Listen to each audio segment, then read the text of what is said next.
To talk us through this week in US politics, and hasn't it been quite a week? The last few weeks have Professor Peter Mathews. Peter, I suppose we come to expect this, but they got quite fiery against each other, the Democrats.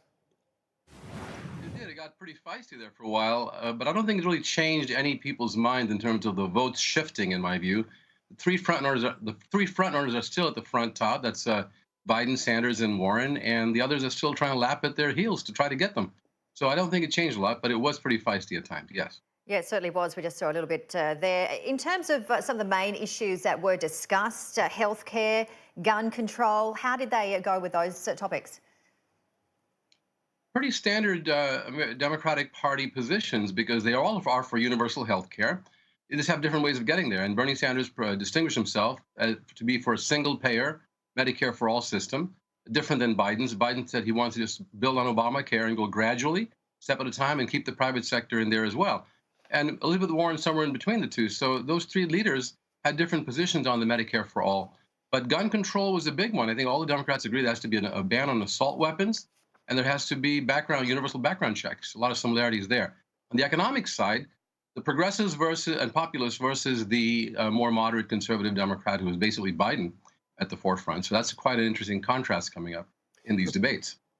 Professor, how do you think President Donald Trump would be viewing these Democratic debates? Sitting at home having a cup of tea, enjoying it?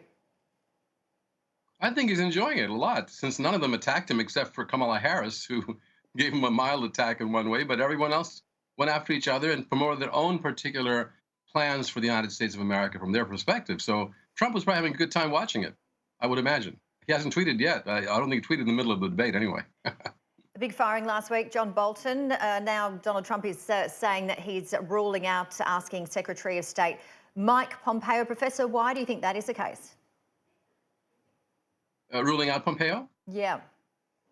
Yeah, because Pompeo is needed in the Secretary of State position from Trump's point of view. He doesn't want to take him and put him in the national security position as to replace Bolton. Bolton was a unique character. He was not just a neoconservative, comes from that school in the background, serving Reagan and President Bush in the Iraq War. The neoconservatives believe in going out around the world, promoting what they call freedom and democracy, and using force and war, if they have to promote this ideal of liberal democracy. What Bolton really is a radical nationalist. He wants to go around the world. He doesn't care about promoting democracy. He cares about promoting markets, promoting the American way of life, and getting markets for the corporations. And I believe we should have instead a man who is more balanced, who is willing to use diplomacy, and will get back from the warmongering as Bolton was doing very dangerously when he wanted to bomb Iran. He said he wanted to do a preemptive strike on North Korea, and that was unacceptable, not to mention his own past history of those kinds of warmongering. So I think that Trump is looking for someone very different than Bolton, possible, because the president doesn't agree with Bolton in most ways. Just changing that topic a little, what is your take on a bit of the revolving door at the White House? It doesn't seem to have affected the president because he has this Teflon nature, but there's been a lot of change. There's been a lot of change. 46 people have resigned or been fired by him in his cabinet and sub-cabinet positions. And that's just remarkably unusual because most presidents don't have that kind of turnover. Somehow he seems to weather it, but I think it's also hurting the government because countries need stability. They need to know what the United States policies are, and they want a consistency as politics requires so other things can go forward in the world and the United States. Business needs stability, the world needs stability and diplomacy and consistency by having the same people in office for at least one term. 46 turnovers in 2.5 years is remarkable, and it's not going to bode well for the United States' relationship with other countries in the world. So I'm hoping the president will settle down and stick to, the people he appoints and vet them well, and then make sure that they in consonance with your own ideas, so you don't have to fire them every 2 or 3 months or even a year.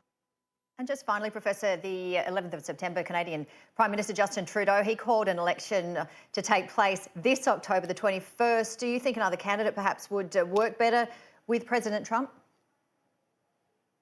Well, there's always that personal chemistry problem. It does help to have two leaders who can see along eye to eye in terms of not the policies only, but their personalities. Look at President Reagan and President Gorbachev.